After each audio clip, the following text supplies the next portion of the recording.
নমস্কাৰ মৰমৰ ছাত্ৰ ছাত্ৰীসকল, আশা কৰোঁ তোমালোকে ভালে আছা। মাজতে 7 দিনমান তোমালোকৰ ক্লাছ কৰিব পৰা নাছিলোঁ, মোৰ অকণমান গা বেয়া আছিলে। তাৰোপৰি বেলেগ বেলেগ ৱৰ্কলোডো আছে, বেলেগ বেলেগ ছাবজেক্ট হায়াৰ ছেকেণ্ডেৰী মই শিকাই আছোঁ। গতিকে তোমালোকৰ যিখিনি সমাজ বিজ্ঞানৰ পাঠ আছে বাকীখিনি আজি কিছু পঢ়াম বুলি ভাবিছোঁ আৰু তোমালোকক আজি কিছু নোটছ দিম। ভিডিঅ'টোৰ আৰম্ভণিতে মই তোমালোকক পুনৰবাৰ কৈছোঁ, মোৰ ভিডিঅ'বিলাক কম্প্ৰেছ কৰা হয়, একদম কম MB যাব তোমালোকৰ, মেক্সিমাম 200 MB। আৰু আজি ভিডিঅ'টো অকণমান সৰু কৰিব চেষ্টা কৰিম। তোমালোকে গতিকে ডাউনলোড কৰি ল'বা অফলাইন মোডত। লাইক শ্বেয়াৰ কমেণ্ট কৰিলে মোৰ ভাল লাগে। ছাবস্ক্ৰাইবাৰ বাঢ়িলে মোৰ উৎসাহ বেছি দুগুণ হয়, কাৰণ এতিয়া 1 ছেপ্টেম্বৰৰ পৰা তোমালোকৰ চৰকাৰী নিৰ্দেশ অনুযায়ী লাহে লাহে ক্লাছবিলাক এক নিয়মাৱলীৰ মাজেৰে আৰম্ভ হ'ব। তেতিয়া তোমালোকৰ বিদ্যালয়ৰ শিক্ষকবিলাকে তোমালোকক নিশ্চয় ভালদৰে শিকাব। আৰু মই বৰপেটা জিলাৰ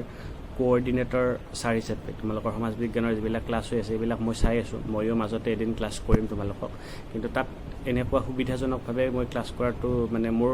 সুবিধাজনক হোৱা নাই। গতিকে তোমালোকক এনেকৈ ইউটিউব লিংক যোগে তোমালোকক মই পাঠখিনি পঢ়াই আছোঁ। গতিকে তোমালোকে কিবা বুজি নাপালে ক'বা। আৰু মোৰ বাহিৰৰ জিলাৰ মোৰ বৰপেটা জিলাৰ বাহিৰৰ যিখিনি ছাত্ৰ ছাত্ৰী আছে সেইখিনি বহুত অনুৰোধ কৰি থকাৰ কাৰণে, হোৱাটছএপ যোগেও মেছেজ কৰাৰ কাৰণে মই আজি ক্লাছটো কৰিবলৈ লৈছোঁ। গতিকে বেছি দেৰি নকৰোঁ, তোমালোকে কথাবিলাক বুজি ল'বা। কাৰণ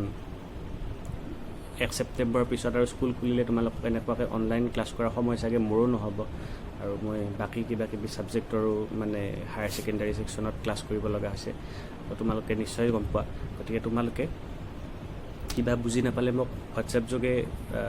জনাব পাৰিবা বা কমেণ্টত জনাবা। লাহে লাহে নিৰুৎসাহ হৈছোঁ, সময়বিলাক আৰু লাহে লাহে ক্লাছ খুলিব হ'ল, ছাবস্ক্ৰাইবাৰো নাবাঢ়িলে এনেই কষ্টবিলাক যোৱা যেন লাগিছে। যি নহওক এইবিলাক কথা নকওঁ। আজি তোমালোকক ক্লাছ 10 সমাজ বিজ্ঞানৰ ইতিহাস খণ্ডৰ 3য় অধ্যায়টো পঢ়াম। অলপ সহজকৈ নোটছখিনি দিম। মোক বহুত ছাত্ৰ ছাত্ৰীয়ে নোটছৰ কাৰণে ফোন কৰে, আৰু মই দেখোঁ যে টিউশ্যন ল'ব গ'লে নোটছ বহুত টকা যায়। এটা টিউশ্যন ল'ব গ'লে প্ৰায় সপ্তাহত 2 দিন বা 3 দিন শিকায়, 800, 1000, গুৱাহাটীততো 1500 তলত নিশিকায় গ্ৰুপতো। মই এনেই ফ্ৰীতে দিব চেষ্টা কৰিছোঁ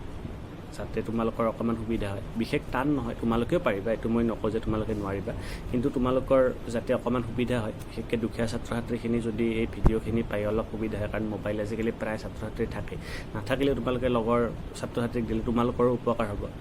10 জনৰ উপকাৰ কৰাটো মই বিচাৰোঁ, সেইকাৰণে মই এই ভিডিঅ'খিনি দিছোঁ। আজি আমি কৃষক বিদ্ৰোহৰ কথাখিনি পঢ়িম। আমাৰ 3য় অধ্যায়ত ইতিহাস খণ্ডৰ অসমত যিবিলাক কৃষক বিদ্ৰোহ হৈছিলে তাৰ কথা আমি পাম। কি কি কাৰণত কৃষক বিদ্ৰোহবিলাক হৈছিলে সেইখিনি কথা আলোচনা কৰিম। তাৰপিছত এই কৃষক বিদ্ৰোহত এটা বিশেষ ভূমিকা অৱলম্বন কৰিছিল ৰাইজমেলসমূহে। ৰাইজমেল তোমালোকে সহজকৈ বুজিলা, ৰাইজৰ মাজত যিবিলাক মেল হয়, তোমালোকে গাঁৱত থকা ছাত্ৰ ছাত্ৰীবিলাকে প্ৰায় দেখা, গাঁৱত কিছুমান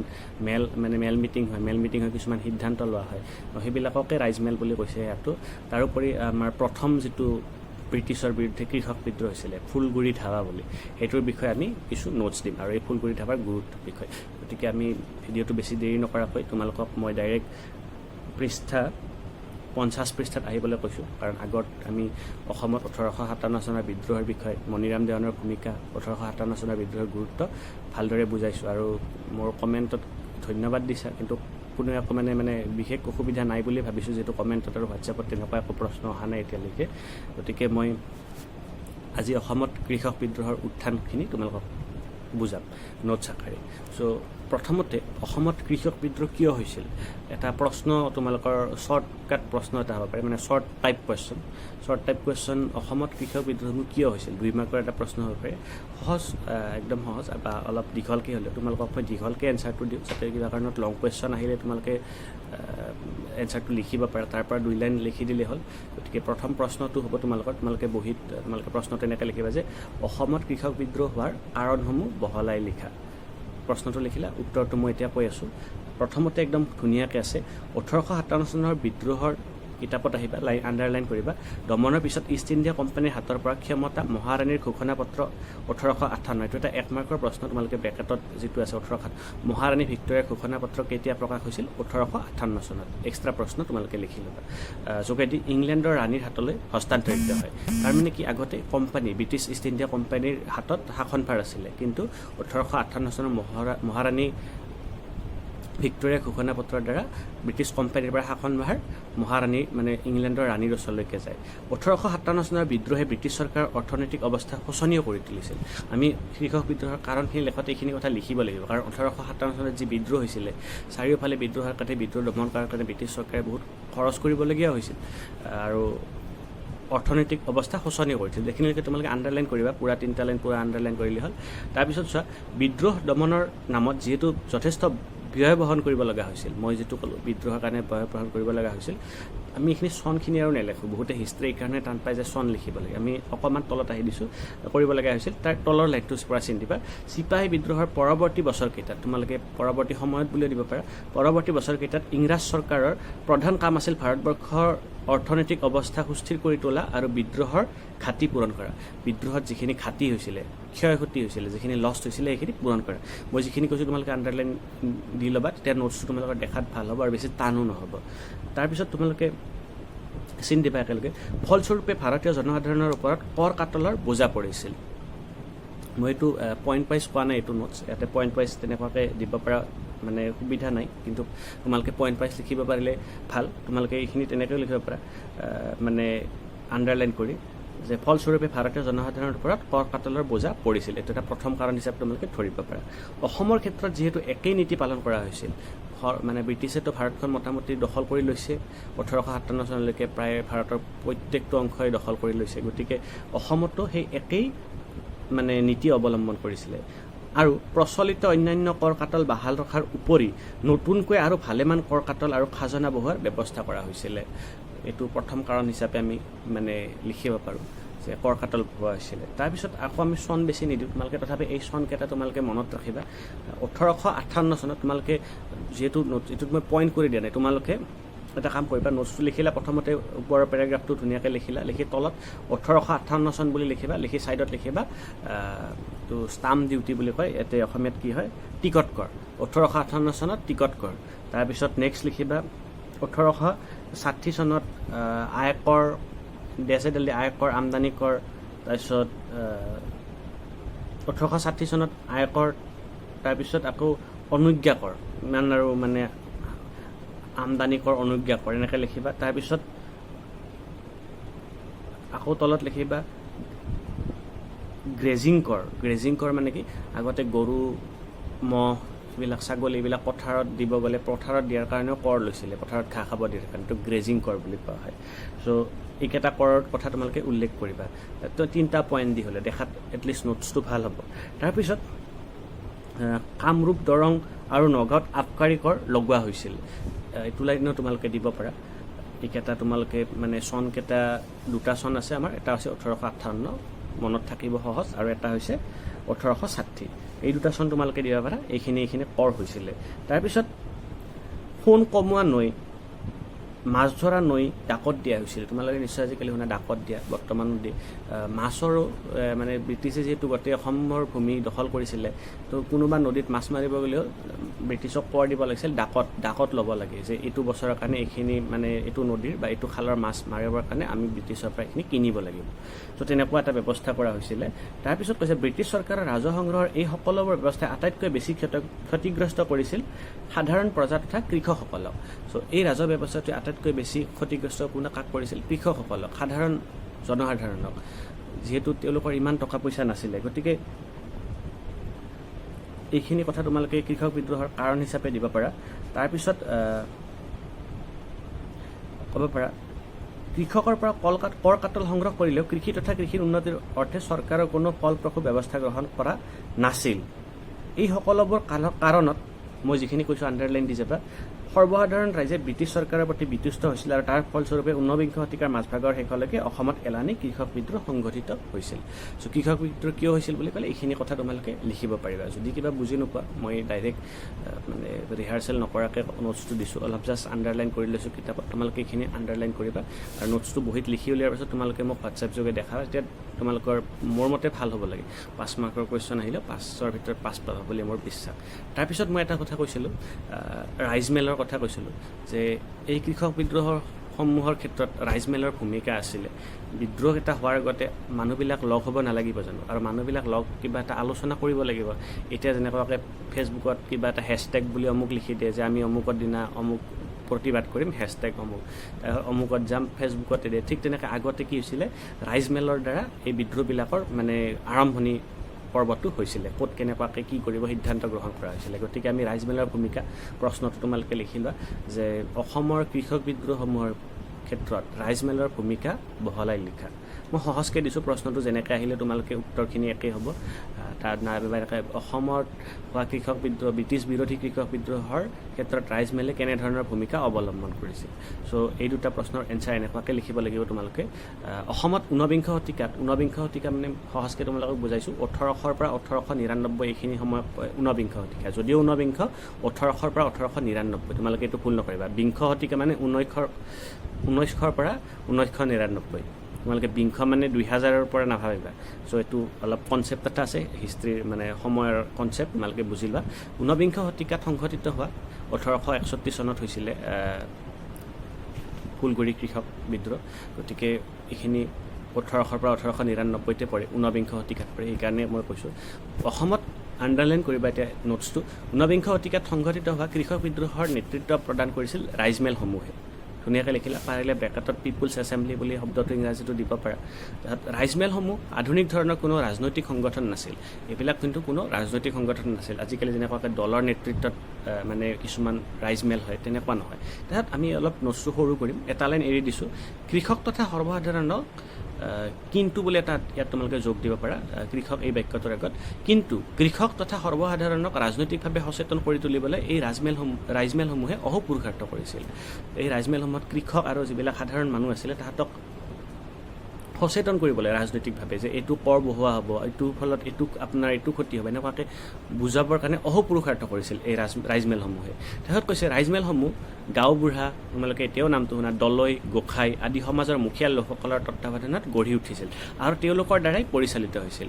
সমাজৰ যিখিনি মুখীয়াল লোক আছিল গাঁওবুঢ়া দলৈ এইবিলাকে ৰাইজমেলৰ কি কৰিছিলে তত্বাৱধান কৰিছিলে আৰু তেওঁলোকে এই ৰাইজমেলবিলাক পৰিচালিত কৰিছিলে সভাবিলাক আহ্বান কৰিছিলে সিদ্ধান্তবিলাক গ্ৰহণ কৰিছিলে তেওঁলোকে মানে মেইন লিড ৰোল লৈছিলে তাৰপিছত চোৱা এই মেলসমূহ গাঁও পঞ্চায়তৰ দৰে মাত্ৰ একোখন গাঁৱতে সীমাবদ্ধ নাছিল এই যিবিলাক ৰাইজমেল হৈছিলে এখন গাঁও পঞ্চায়তৰ মেলৰ নিচিনা এখন গাঁৱতে সীমাবদ্ধ হোৱা নাছিলে বেলেগ বেলেগ গাঁৱৰ পৰাও মানে সেই ৰাইজমেলত অংশগ্ৰহণ কৰিছিলে তোমালোকে আণ্ডাৰলাইন কৰি যাবা এইটো ই কেইবাখনো গাঁও সামৰি গঠন হৈছিল মই যিটো কথা কৈছোঁ জাত পাত আৰু সম্প্ৰদায় নিৰ্বিশেষে এইটো বাক্য তোমালোকে অলপ সহজকৈ দিব পাৰা জাতি ধৰ্ম বৰ্ণ লিংগ নিৰ্বিশেষে বুলি দিব পাৰা সকলোৱে ৰাইজমেলসমূহত অংশগ্ৰহণ কৰিব পাৰিছিল যি ৰাইজমেলসমূহক এক অনন্য বৈশিষ্ট্য প্ৰদান কৰিছিল মানে যিকোনো মানুহে জাতি ধৰ্ম বৰ্ণ লিংগ নিৰ্বিশেষে যিটো তাত অংশগ্ৰহণ কৰিব পাৰিছিল গতিকে এইটো এটা বৈশিষ্ট্য প্ৰদান কৰিছিল তাৰপিছত আমি দুটা লাইন আমি ইয়াতে অসমীয়া কথা এটা দিছে এইটো আমি নিলেখো পৰীক্ষাত বেছি দীঘল হৈ যাব আৰু হুবহু কিতাপৰ পৰা তুলি দিয়া হেন হ'ব গতিকে দুটা লাইন এৰি আমি তাৰপিছত আকৌ যাম ৰাইজ একত্ৰ হৈ সমূহীয়া সিদ্ধান্ত লোৱা আৰু এই সিদ্ধান্তসমূহ কাৰ্যকৰী কৰাৰ বাবে চৰকাৰ ওচৰত দাবী জনোৱাৰ গণতান্ত্ৰিক প্ৰশিক্ষণ এই ৰাইজমেলসমূহত পোৱা গৈছিল এইটো বাক্য তোমালোকে লিখিব লাগিব তাৰপিছত তলত তোমালোকে ঘৰ কৰি এটা কথা আছে সেইখিনি কথা আমি ইয়াতে ৰাইজমেলসমূহত ইনক্লুড কৰিম যাতে নোটছটো 5 মাৰ্কৰ কাৰণে পাৰফেক্ট হয় তাৰপিছত তোমালোকে বেলেগ পেৰেগ্ৰাফ কৰি এটা দিব পাৰা 5 মাৰ্কৰ নোটছত দুটা পেৰেগ্ৰাফ কৰি দিয়াটো বেছি সুবিধাজনক হ'ব তাৰপিছত এই ৰাইজমেলসমূহে তোমালোকে আণ্ডাৰলাইন কৰি দিবা গোটেইখিনি কথা 4টা লাইন যি আছে এই ৰাইজমেলসমূহে আহোম শাসনৰ দিনৰ পৰা ব্ৰিটিছ শাসনলৈকে অসমীয়া গ্ৰাম্য জনজীৱনৰ লগত বিভিন্ন সমস্যা সমাধানৰ ক্ষেত্ৰত ওতঃপ্ৰোতভাৱে জড়িত আছিল আগতে কথাখিনি কৈছে আকৌ পুনৰ তলৰ যিটো পেৰেগ্ৰাফ হ'ব সেইটো সামৰণি যেন হ'ব দেখাত ভাল হ'ব চ' আহোম যুগৰ পৰা আছিল ব্ৰিটিছ শাসনৰ সময়ত ৰাইজৰ সমস্যা সমাধানৰ ক্ষেত্ৰত ওতঃপ্ৰোতভাৱে জড়িত আছিল ব্ৰিটিছ শাসনৰ শোষণ নীতিৰ বিৰুদ্ধে এই ৰাইজমেলসমূহে কৃষকৰ মাজত জাগৰণৰ সৃষ্টি কৰি নগাঁও কামৰূপ আৰু দৰঙৰ বিভিন্ন স্থানত ব্ৰিটিছ চৰকাৰক স্থানীয়ভাৱে অচল কৰি দিবলৈ সমৰ্থ হৈছিল এইটো এটা ইম্পৰ্টেণ্ট কথা এইখিনি লিখিলে তোমালোকৰ নোটছটো 5ৰ ভিতৰত 5 দিব বুলি মোৰ বিশ্বাস আৰু তাৰোপৰি তোমালোকক এইখিনিতে এটা মই ইম্পৰ্টেণ্ট কথা কওঁ নক'বলগীয়া কথা মেট্ৰিকৰ যিবিলাক বহি চাই বিভিন্ন জোনত যায় আৰু বহুত বহি মানে সেই হয় তো মই শুনামতে মই যিহেতু হায়াৰ ছেকেণ্ডেৰী শিকাওঁ মেট্ৰিকৰ কথাত ঠিক তেনেকুৱাকৈ ক'ব নোৱাৰোঁ কিন্তু আগতে মই হাইস্কুলত শিকাইছিলোঁ ক্লাছ 10ৰ ছ'চিয়েল চায়েন্স চ' মই শুনো কিছুমান কি হয় এনেই ক্লাছ 10ত সমাজ বিজ্ঞান ছাপ'জ ছাৰ বা বাইদেউগৰাকী ক্লাছ 10ত সমাজ বিজ্ঞান তেনেকুৱাকৈ গোটেইখিনি নিশিকায় ধৰা হ'ল হিষ্ট্ৰী পাৰ্টটো শিকায় বা জিঅ'গ্ৰাফী পাৰ্টটো শিকায় বা তেওঁ অসমীয়া শিকায় কিন্তু পৰীক্ষাৰ বহি চোৱাৰ সময়ত তেওঁ সমাজ বিজ্ঞানৰ গোটেই বহীটো চাবলগীয়া হয় গতিকে তেওঁ কি কৰে তেওঁ জেনেৰেলি কিতাপখন লগত নিশ্চয় ৰাখিব আৰু কিতাপৰ কথাবিলাক আছেনে নাই তেওঁ এটা মানে মন কৰিব আৰু এখন গাইডলাইন দিয়া হয় এইখিনি কথা মূল কথাখিনি আছেনে নাই নোটছটো গতিকে এইখিনি মূল কথাখিনি তোমালোকে কিতাপৰ অলপকৈ যদি তুলি দিয়া তেতিয়াহ'লে টিচাৰগৰাকীয়ে সম্পূৰ্ণ নম্বৰ দিব কাৰণ তাতে নিৰ্দেশাৱলী দিয়া থাকে যে কথাখিনি যদি ছাত্ৰজনে ভালকৈ লিখিছে সম্পূৰ্ণ নম্বৰ দিয়া হওক সেনেকুৱাকৈ লেখা মই দেখিছোঁ মই নেদেখা নহয় কিন্তু এতিয়াও ঠিক তেনেকুৱাই প্ৰচলন হৈ আছে কথাটো গতিকে তোমালোকে এনেকুৱাকৈ ধুনীয়াকৈ লিখি দিবা বুলি মোৰ বিশ্বাস তাৰোপৰি তোমালোকক আৰু এটা কথা কওঁ মোক অলপতে কি ৰিচোৰ্চ পাৰ্চন গুৱাহাটীত সমাজ বিজ্ঞানৰ ইতিহাস খণ্ড ভালদৰে শিকাব পৰাৰ কাৰণে শিক্ষকসকলক ট্ৰেইনিং দিয়াৰ কাৰণে মোক এটা মানে ট্ৰেইনিং দিয়া হৈছিলে যাতে মই সমাজ বিজ্ঞানৰ বাকী শিক্ষকবিলাকক ট্ৰেইনিং দিব পাৰোঁ গতিকে সেই মানে ট্ৰেইনিংটোৰ অকণমান সুফল তোমালোকক দিব পাৰোঁ যাতে সেইকাৰণে এই ভিডিঅ'খিনি তোমালোকক কৈছোঁ নেক্সট আমাৰ ইম্পৰ্টেণ্ট প্ৰশ্ন হ'ব ফুলগুৰি ধাবা বা ফুলগুৰি কৃষক বিদ্ৰোহৰ বিষয়ে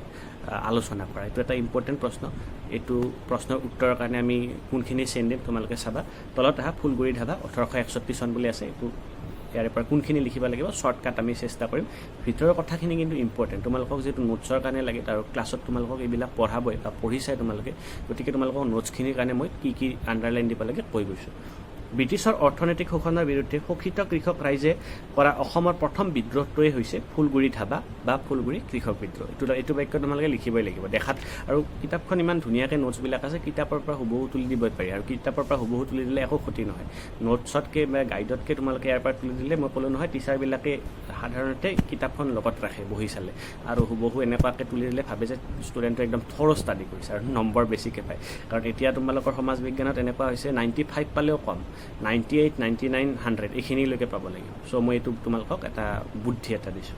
তাৰপিছত চিটিবা নগাঁৱৰ পৰা কিছু নিলগৰ মানে ফুলগুৰি কোনখিনিত আছিল সেইখিনি কথা ক'ব ফুলগুৰি আছিল তিৱা জনবসতিপূৰ্ণ এখন গাঁও য'ত জনসাধাৰণে আফু খেতি বৃহৎ পৰিমাণত কৰিছিল আৰু ইয়াৰ দ্বাৰা তেওঁলোকে জীৱন নিৰ্বাহ কৰিছিল বা জীৱিকা নিৰ্বাহ কৰিছিল আফু খেতি মানে কি তোমালোকক মই সহজকৈ বুজাই লওঁ আফিং গাঞ্জা যিটো গাঞ্জা বুলি কয় আমি গাঞ্জা খোৱা বুলি কয় সেই গাঞ্জাৰ খেতি বুলি সহজভাৱে বুজি লোৱা তাৰপিছত কৈছে আমি তলৰ 3টামান লাইন আমি এৰি দিছোঁ কাৰণ বেছি মানে দীঘল কৰি লিখিব নোৱাৰা 5 মাৰ্কৰ কাৰণে সময়ৰ কথা আছে তাৰপিছত তলত আহিছোঁ 1861 চনত ব্ৰিটিছ চৰকাৰে আফু খেতি আণ্ডাৰলাইন কৰি যাবা যিখিনি মই কৈছোঁ সম্পূৰ্ণৰূপে বন্ধ কৰি দিয়াত সমগ্ৰ তিৱা জনজাতিৰ লোকসকল অতিশয় অসন্তুষ্ট হৈ পৰে ব্ৰিটিছে কি কৰিছিল আফু খেতি বন্ধ কৰি দিছিলে 1861 চনত আৰু সমগ্ৰ মানে এই অঞ্চলৰ লোকবিলাক অসন্তুষ্ট হৈ পৰিছিল কিন্তু ব্ৰিটিছ চৰকাৰে চৰকাৰী কানিৰ প্ৰচলন বন্ধ কৰা নাছিল ব্ৰিটিছ চৰকাৰে কিন্তু নিজৰ ভাগৰ কানিৰ প্ৰচলন বন্ধ কৰা নাছিল তাহাঁতকহে মানে তিৱা জনগোষ্ঠীৰ যিখিনি লোক আছিল তেওঁলোককহে আফু খেতি কৰিব মানে দিয়া হোৱা নাছিল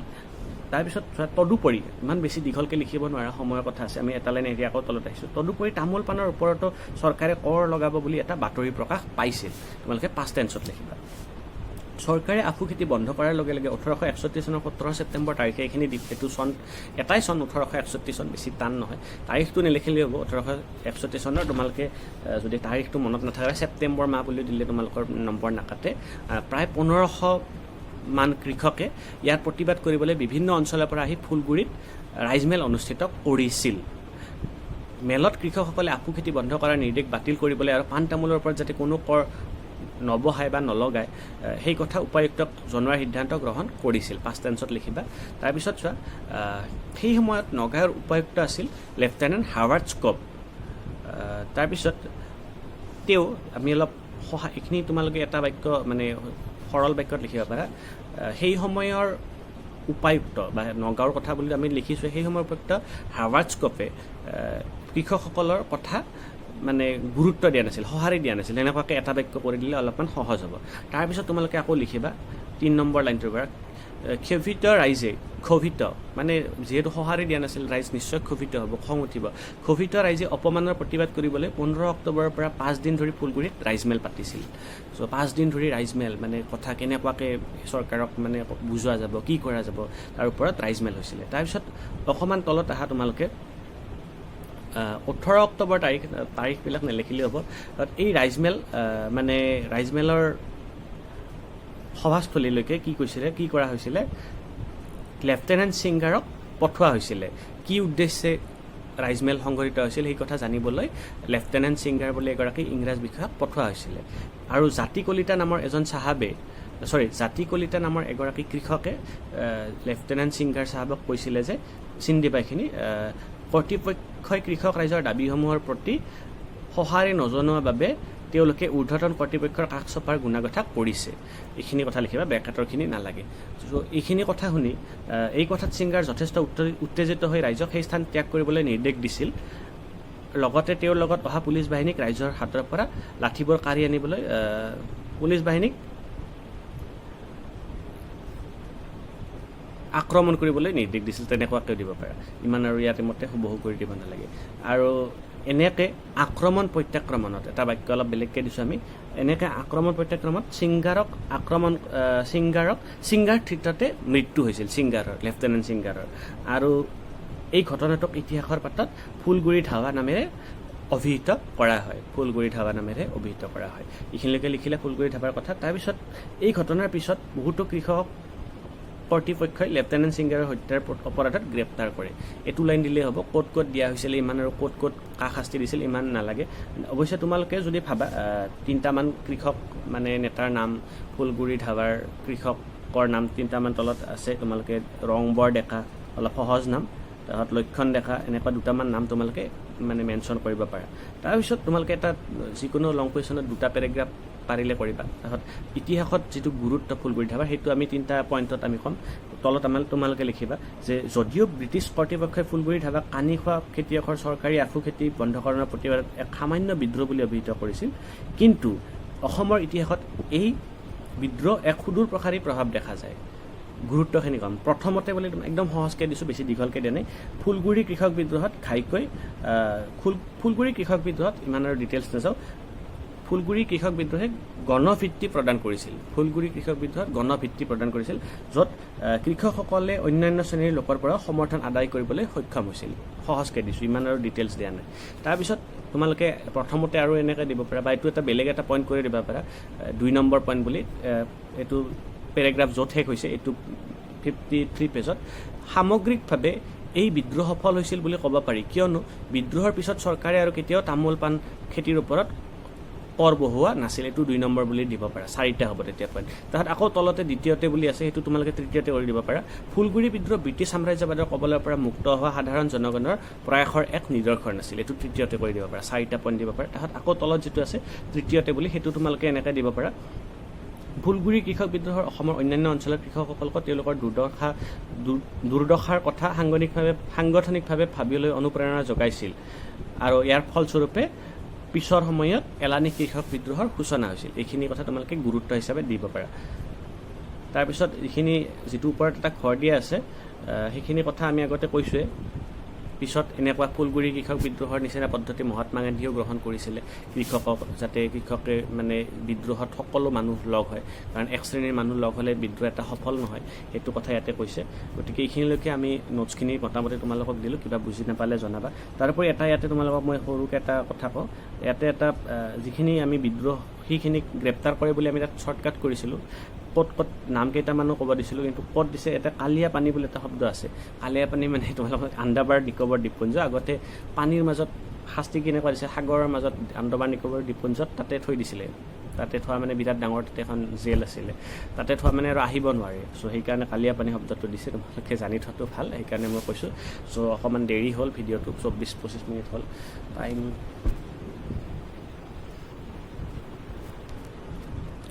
আজিও বহুত দেৰি হ'ল